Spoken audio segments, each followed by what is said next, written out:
Hey guys, Sean here, and welcome to the F1 Word Live pre-race Monaco Grand Prix show type thing. It's very much a trial run, and I promise, if you guys are up for this and you want us to do this every single race, I will come up with a more catchy name than that. How is everyone in chat today? It looks... there we go, OBS just cut up, sorry about that. Yeah, looks like you're all ready for a good old chat. Are we looking forward to the Monaco Grand Prix? I know it can be a little bit... processional is a term I like to use, you might have noticed. Can get a bit dull at times, but hopefully we're in for a cracker. We got some cars out of position, so could be a good one. In this stream, we're going to be talking about predictions. We're going to be doing a bit of chat about the race, covering qualifying, and also some of the news stories that have come out this morning, or one of the bigger ones. But before we jump into that, let's say a very good afternoon to Jonty. Yes, good afternoon, everyone. I was about to say morning then, because I haven't quite woken up. But are we all up for this one? I know I'm ready for it. We like to try new things on the channel, don't we, Jonty? So very much looking forward to getting some pre-race reactions that we look like total idiots in the race debrief. Yeah, I mean, it's better to get the predictions out of the way now so everyone knows how stupid we're going to sound when none of them actually come out. It's true. I mean, we'll come on to predictions a little bit towards the end of the stream. We also did a poll on Twitter, so I'll let you all know the results of that one as well. We'll start off with a little look at qualifying. It was... I said it in the qualifying report yesterday, Jonty. That lap from Daniel Ricciardo was incredible. On board, off board, that is what Monaco is all about. Yeah, those are the bits of Monaco that I do enjoy. I know I've been quite vocal in the past about, should it go? It's a bit boring, but the qualifying, that's the drivers at the very, very edge of the limit. Just really pushing it, and that was a sensational lap. It's just stunning to go on board. He's been hooked up pretty much from the minute he pulled out of the garage in FP1 on Thursday, hasn't he? He's just looked the part. And although I know Verstappen, we'll talk about him in a bit, I know he would have been on to go for pole. I don't think anybody was stopping Ricciardo getting that one. He's got, I think, is it Martin Brundle that said it quite often on Sky Sports this weekend? He's got unfinished business with Monaco. Yeah, he really has. And I'm hoping none of that sticks in his mind. It probably shouldn't because, he's fairly easygoing and things just wash off his back. He doesn't pay attention, but there might be that little niggle of when he comes in for that first stop. It's like, have they got my tyres? Because if they screw this one up, if I was him, I'd walk. I really would. You have to wonder, don't you, how much that does play on a mind. It was a couple of years back now, but you wonder how much that does play. But interesting you say that. I think this is a big weekend for his future. If he wins this and he feels that Red Bull are competitive or are going to be good enough to give him a competitive car, and without all the question marks over Verstappen at the moment, he might be tempted to stay on. Yeah, he could be. I mean, the performance of the Red Bulls so far this weekend has been stellar. It really has. It's such a, well, apart from certain practice incidents, but the car is so quick around here. They've really got it set up for tight circuits, even better than they usually do. And that's got to look good for them. The only thing that's going to form questions is that whole engine issue. Yeah, absolutely. You never know with that Renault power unit, do you, whether or not it's going to make it to the end. And I think Red Bull always seem to have a concern about that. When you listen to Christian Horner, that's always the one thing that seems to stick in his mind, isn't it? The concern over reliability. We've got quite a tasty sort of top three on the grid. I think that's going to be a very interesting first corner. Vettel obviously in second place, usually quite good off the line. Lewis Hamilton, I said in the qualifying report again yesterday that I thought he'd be happy with third, but actually looking at him, he looked pretty fed up with it. But given where Mercedes thought they were going to be, I thought third was actually not a bad job at all. Yeah, I mean, they were quite lucky to get that high, to be quite honest. The longer wheelbase really hasn't suited the tight tracks. Still can't get into my head why Ferrari extended theirs this year, because last year around Monaco, that was the big thing they had over Mercedes. Same with Singapore. There was the shorter wheelbase, even to some extent Hungary. So why they would go longer and sacrifice a few races that are bigger in the terms of sponsorship money and what have you. You can't underestimate how much more money teams can sort of drag out of people at Monaco than other places. So it's very odd, but it certainly works in Red Bull's favour. Yeah, definitely. And Adrian Newey on board, that's a stunning car anyway. I have actually got, like I did with the watch-along in Australia, I'll fess up now, I've got two sets of headphones on. One, one is tuned into the TV and one is obviously listening to John T. It is beginning to rain, as a few of you have said in chat. It is only spitting, but it's quite warm in Monaco, so I'm not going to get too excited about that, but that would do me quite nicely, John T. A bit of rain on the first few laps. It would work nicely. It would give Max the chance to pull a spiker. Pull a spiker, that sounds painful.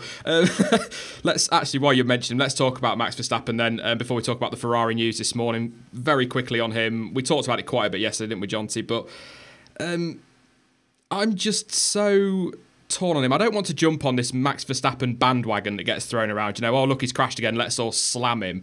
He's taken responsibility for that. It was an error. People are saying science distracted him. If science is distracting him in that situation, then he probably shouldn't be on a racetrack, quite frankly. You know, it's Monaco. There is traffic everywhere. But it was an error. It was not the smartest thing to do. I agree with what you were saying yesterday, John T, about how, you know, why is he pushing at that stage of practice anyway? But as I said to you, I like to see them flat out during practice and qualifying. How much pressure is he realistically under at the moment? I think he's under a lot of pressure. Certainly with the way this year's gone, as a lot of people have been pointing out on social media, we're now 6 weekends in and there hasn't been a single weekend where he hasn't made contact with someone or something, which is not great. But they don't need to jump on him so much for this one, because Vettel's done it, Schumacher did it, Alonso's done it, Hamilton's done it. Everyone has planted it into the wall around Monaco. Everyone. So it's a little bit unfair. I know it's the same as the one he did in 2016, but the cars are completely different, so who knows? I always tend to cut drivers a lot more slack around Monaco because they are right on the edge, and it is, I've said it so many times, it's hero or zero stuff. One tiny error and you're in the wall. And like you said, some of the names you've put there, you know, we're not comparing Verstappen to them, but the biggest names and the greatest names of F1 have put it in the wall. Schumacher's been in a few times in Monaco. It's not like it's a one-off thing either. So it does happen. So I think he needs to be cut a bit of slack. But what I found quite interesting is Christian Horner's shift in tone and Red Bull's shift in tone. It's very much before this weekend been, oh, he's young, it's a steep learning curve, he's still got a lot to learn, he will get there, we have faith in him. But yesterday, Christian Horner came out and says he's got to stop making these mistakes. And that is a definite shift in tone from Red Bull. Yeah, it really is. He's been defending him a hell of a lot recently, but there's a few more questions being asked now. But could he answer some of those today? I mean, he's got the options on strategy. I mean, we were talking about it in messages earlier. What could he pull? Yeah, absolutely. We'll do that now then on Verstappen and what he can do from the back of the grid. I said, why not start on the hypers, pit at the end of lap one, stick the supers on, or the ultras on even, should be able to go to the end and run to the end and hope for accidents and safety cars, because that's probably his best chance of decent points. He could be on for a top 6 or 7 finish if he does something like that. But as you rightly said, John, the teams don't do the obvious like that. The sort of thing you do on an F1 game, the teams never even think of. But that's probably because that's a game and that's real world and it's not quite the same. But, you know, it's an option to them. And if it is going to start to rain as well, that's going to give them an even better chance of getting him through the field. Yeah. Yeah, I'm just looking at the TV behind me, and they've got umbrellas up a lot. I can't believe this. This hasn't been forecast at all, has it? No, completely unforecast. The rain dances have worked. Oh, I didn't put that. I'll put the pictures in the race debrief. Thank you to everyone who did send their rain dances on Twitter. They gave us a good laugh this week. So, yeah, you are all responsible for this. So if we get a great Monaco Grand Prix, I'll make sure you all get a shout out this afternoon in the race debrief, because I'm giving you the credit, but nobody's forecast this. I can only imagine right now the pit wall. They're probably all sat there going, right. Yeah. So this kind of, in a way, potentially could bail Mercedes out of their little strategy problem, because of course they ran the ultras in FP2 in qualifying 2, and that was their only set used up. So if they've got to run the inters as well, that could remove that little error or that little problem for them. Yeah, it could. But it could really throw up some confusion. But the guys starting 11th and lower, if the rain gets heavier, then the ball is very much in their court. Yeah, absolutely. Especially for I'm excited now. I had a bit of a dig at Monaco on Friday, which went down like a lead balloon with a few people. But hey, you know, it's my opinion and it's my channel, so I'll put it out there. But and it's nothing different to what we discuss pretty much every weekend anyway, Jonty, on the live streams, but there you go. I totally lost my train of thought there, but yeah, I'm quite excited for if we're going to get some rain and maybe just give us a fantastic race. We've not had a really brilliant race in Monaco for a while. We've had good half races or a good few laps and things like that, but I would say for me the last really good race in Monaco was probably 2011. That really almost got that incredible finish, but then obviously the red flag ruined that and we ended up everybody changing tyres and took that away. Yeah, I was just thinking that myself. The last great race we had around Monaco was stolen from us by silly rules. I remember being so angry about that. It completely ruined it, didn't it? Because that was, without reminiscing too much about it, it was, what a race that was. It really was incredible. Bit of news coming out this morning from Formula One. The Ferrari car is legal, basically. They've done their investigations. There was not a protest, but there were concerns raised, which I think is basically a protest, isn't it, John T? But they sort of raised concerns about this twin battery configuration that they've got going on. The FIA weren't happy with the explanation that Ferrari gave them when they were trying to clarify it, so they stuck some software on and some sensors and all the magic stuff that they do, and they're quite satisfied that the car is legal. However, John T, what's quite interesting about this is the teams, from what we're hearing, aren't particularly happy with the outcome, and there could be a protest after the Grand Prix. Yeah, which is not great for Ferrari, because even after the race with a technical infringement, they can be stripped of results. Yeah, no one wants that to happen. No, because it's such a tight fight up the top. I don't want to see a team lose points on a technicality. But rules are rules. Well, I was watching the Sky coverage, and this is probably one of the few times you'll ever hear me say the next line. I kind of agree with what Nico Rosberg is saying. He came out and they've said, we're quite happy with everything this weekend. They've changed the software, they've changed some of the stuff around it, so we're happy it complies. But Nico Rosberg made a great point. What about the previous 5 races then? Does that mean that car was illegal then, but it's fine? Whereas now they've made the changes to make it legal, and it's also fine, because that's probably the wrong message to be sending out. But also, Martin Brundle then followed that up with a fantastic point, saying that maybe there's just been a deal done to do with 2021. We'd like these rules in 2021. If you don't give us any pain on this one, we'll not give you any pain either. Whoa. Conspiracy. Yeah, that's a bit fishing for stories, I think. But with the way that the FIA deals with Ferrari, you never know. It could be possible. But it is a question to raise of, if it's only being looked at now, could they lose everything from the previous races? Things like that have happened before. Teams have had results taken from them long after the fact due to technicalities that weren't found beforehand. I can't think of the example straight off the top of my head, but it can happen. And it definitely is raining in Monaco. Sorry, just looking at the TV. Whether or not that's going to go anywhere. Yeah, I mean, I don't know if they can go back and take results off them. I think there's a 2-week period. I think I heard somewhere a 2-week period in which teams have got to process after a result, and then only Jean Todt can come out and say, right, let's have a look at this retrospectively. But we shall see. It's one to keep an eye on, but I think a bit like you, I think Sky just fishing for headlines there, and no bias whatsoever, of course. But which is why we're doing this pre-race show, funnily enough. Let's talk the race itself then. I've just popped my weekend one to watch on the screen, which was Ricciardo. My race one to watch, said yesterday, was Nico Hülkenberg. I kind of feel like with strategy, he's kind of got the aces, if you like. He can pop a completely different tyre onto everyone ahead of him, run longer. That could really work out for him. Who's your one to watch, Jonty? Some really good standout performances in qualifying yesterday. Yeah, and one of the best standout performances from qualifying was Force India as a team. From the last few races where they've looked like they were nowhere, all of a sudden, at a track that is not suitable for Force India, they're right up there. Ocon is qualified 6th, and Perez was 8th, I believe, 8th or 9th. I mean, that's a massive turnaround. And Ocon's consistency, Perez's overtaking and care of tyres, they could pull a big surprise.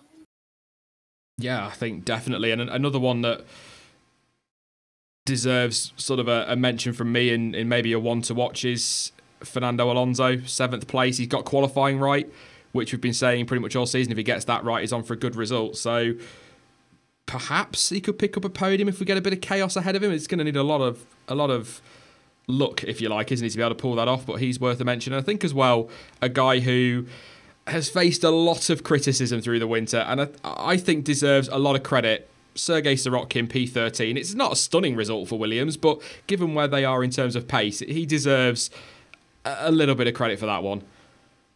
Yeah, definitely does. Especially when you compare it to his teammate. I mean, that's the only real fair way you can compare drivers, as you said in the past. And he is miles and miles ahead of what Stroll's performing this weekend. So who knows?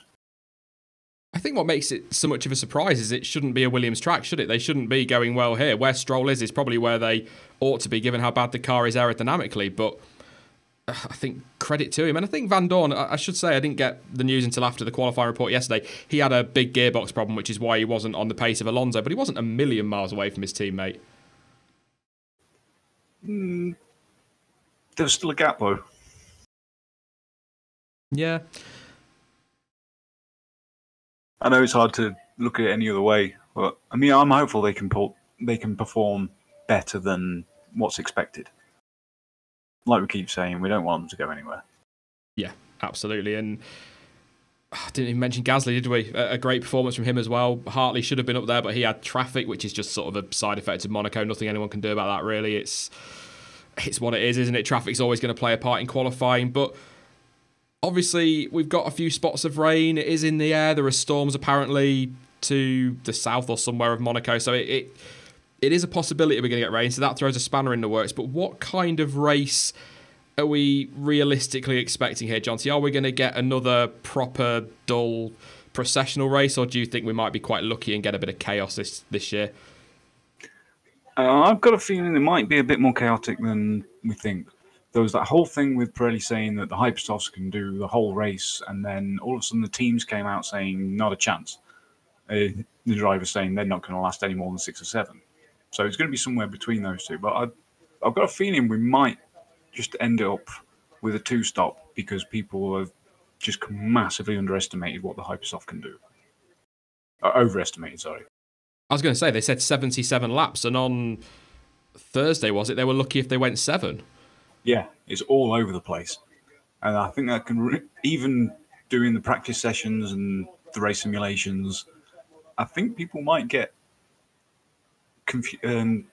caught out by how long they really last. Yeah, very true. I mean, and when you look at the start of the season as well, it's been quite chaotic anyway. If you take Spain aside, even that had its moments, but it has been quite a chaotic start to the season. So I think we're on for our best season since probably 2012, to be honest, as a whole. And hopefully tracks like Monaco are going to start to deliver in that respect. And that's, I'm not going to sit here knocking Monaco. People know my opinions on it and what I think should be done with it. But and they know yours as well, John, too. You've been quite vocal about it, to be fair. But hopefully tracks like this in Singapore will deliver this year because the field is so close, and it just looks like we're going to get chaos. Yeah, I do have that feeling that something's going to happen, because the other thing to remember with these tyres is they're not going to do the whole race, no matter what Pirelli say. No. They're really not. But what we've seen in the past is the softer the compound you go, that cliff gets shorter and shorter in its window. So you're all of a sudden, you can be halfway around the lap and you're literally crawling to get back to the pits for half a lap because the tyres have gone that bad that quick. That's going to be the bit that catches people out. Yeah, I agree with that one. Let's have a look at some questions from chat then before we get on to predictions. Tom, did this stream the race? I can't stream the race. If I could show you footage and stream the race, I so would with our own commentary. But unfortunately, if I did that, the channel would be taken down in about 15 seconds. And that's a year's worth of hard work down the drain, pretty sharpish. But that's kind of why we stopped the watch along, because people thought we were going to be streaming and we didn't. So yeah, it would be great if we could. A few people talking about the rain starting to die down. AB Gamer says 59% chance of rain. That's up from the 0 that it was this morning. That's something for sure. So that could be good.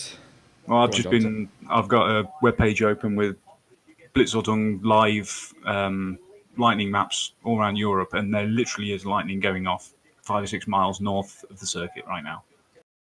That'll do. As Mighty Dash has just said. I'd quite like, if I was picking when it rains, I'd say 3 laps in or something like that. Let's get the start done, because you know what, if it chucks it down before the start of the race, you know exactly the start we're going to get. Yeah, exactly. Yeah, it always has to be just a little bit in. We need that perfect Nürburgring 2007 scenario. I just saw one asking about Verstappen, Max Verstappen to get points. I think if they play the strategy we were talking about, Jonty, and they get the luck with the safety car, now he could be on for points, but I think the way teams tend to work, I think probably a point if it kind of goes his way. Yeah, this is what we were saying. If they go with just your regular strategies, then he might get 10th, maybe 9th with a couple of retirements. But if they just throw caution to the wind, bring him in on lap 1, switch to the supers, go to the end, and hope for incidents, and he will get a lot further up because of track position. Track position is absolutely everything in Monaco, as we all know. Exactly, it's king, isn't it? That's the most important thing. So, you know, even if you're on terrible tyres, as Vettel was showing in 2011, even on really worn tyres, if you've got track position, you can park it and you can still pretty much control the race from there. So even if Verstappen takes that gamble on tyres and his tyres have gone off at the end, he can try and hang on, can't he? So yeah, so it's going to be, I think this is quite an intriguing one, and especially with the rain in the air, it adds another mix there. But let's hop into predictions. I'm going to show you now my graphic, which literally took minutes, Jonty. Literally took minutes to do.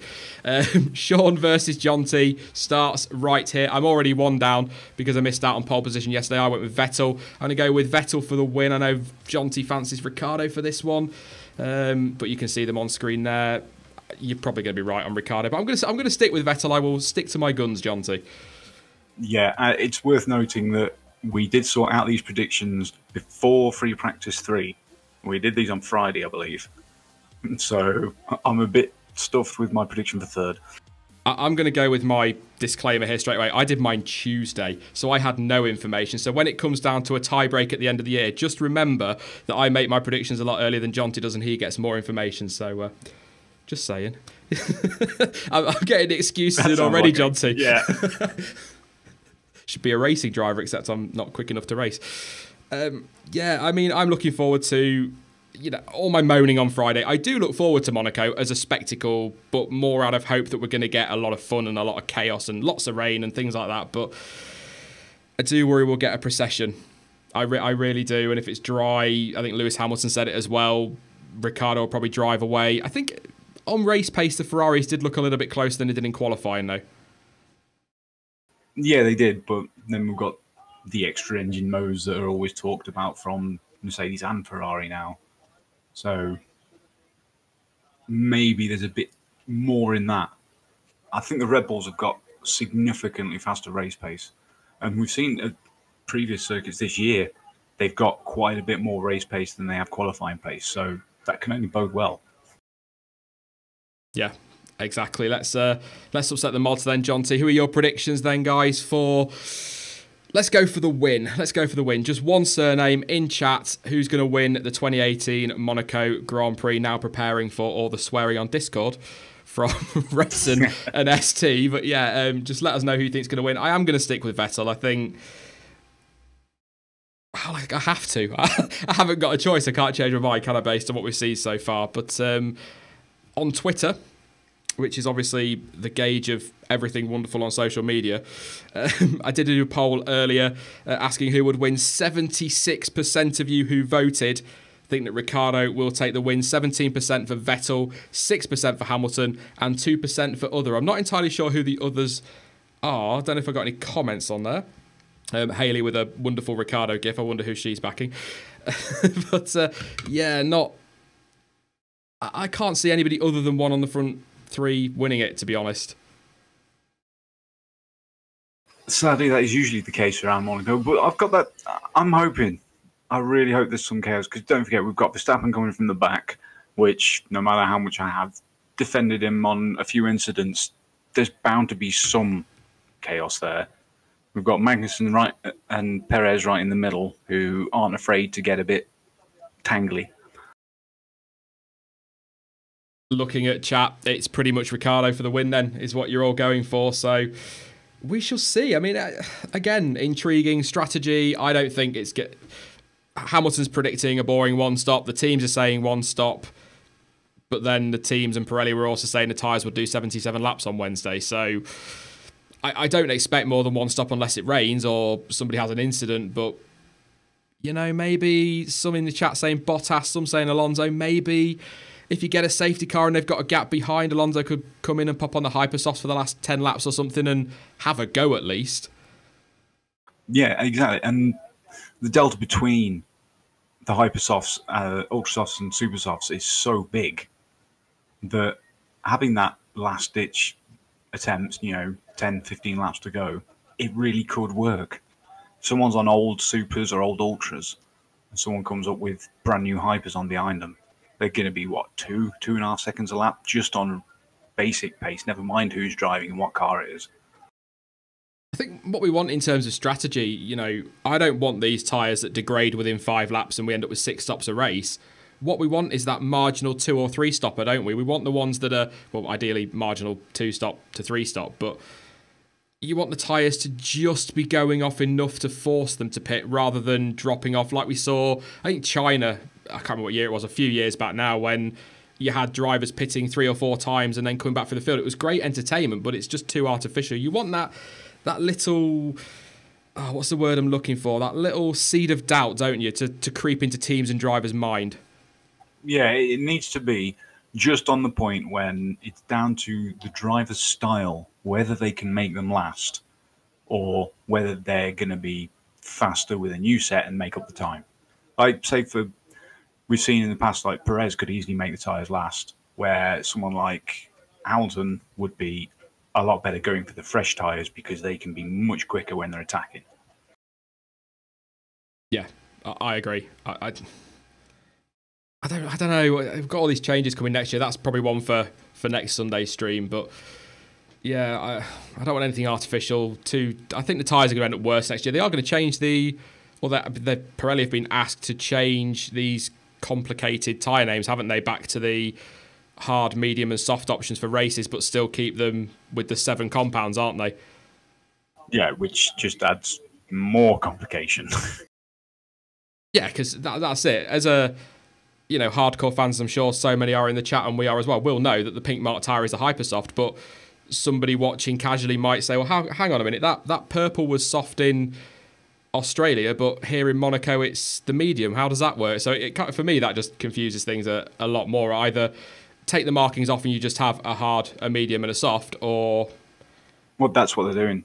That's what part of the plan. It doesn't matter what the compound is, it will be white hard, yellow medium, red soft. Okay. But the problem is you'll go to one race and you'll have the ultras, the hypers and the supers, which are the soft, medium, the hard. But then you go to the next race and you've got soft, medium and hard, where the hard is actually the hard, but the soft is the super soft. The medium's the medium, and then you have ultra and hyper, where the hyper's the medium, and it's just stupid.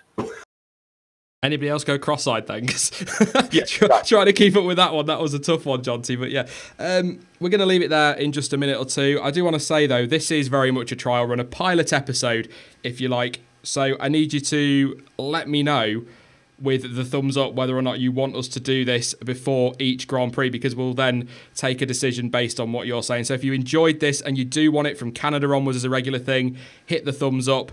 If you do, but you want it tweaked, let me know in the comment section any feedback you've got. Find me on Twitter. You can DM me on there, and the same on Discord as well. And then we'll have a chat next week, Jonty, and make a decision on it, because I've enjoyed this. Just nice. It's nice to be chatting to somebody about Formula One and not listening to Sky.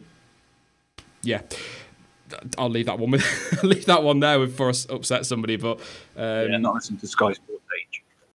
Yeah, basically. I mean, yesterday they asked, what was it, three different pundits the same question on 3 separate occasions during their qualifying build-up, and all I thought was, are you just filling this? Is it just filler?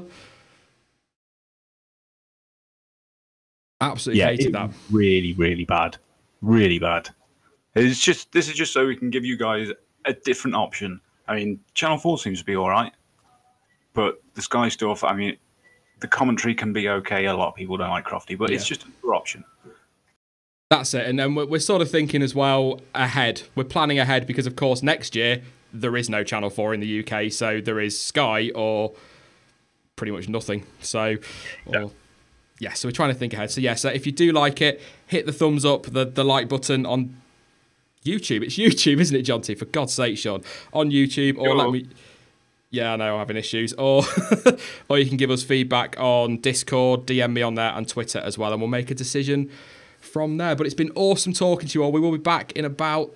but about 60 to 90 minutes after the Grand Prix finishes with the race debrief. There'll be some strong opinions in there as ever, I'm sure, Jonty. We do like a good race debrief, so make sure you come along for that one. Again, if you did like the video, hit that likes up button. I never ask for likes, so I'm going to push it a little bit today, and why not? Comment below as well with all your feedback. Follow me on social media. All the links to those are in the description. Check out Jonty's channel as well. Great stuff on there. He's trying to get some more content on soon, aren't you, Jonty? So definitely go and give that a sub and a follow as well.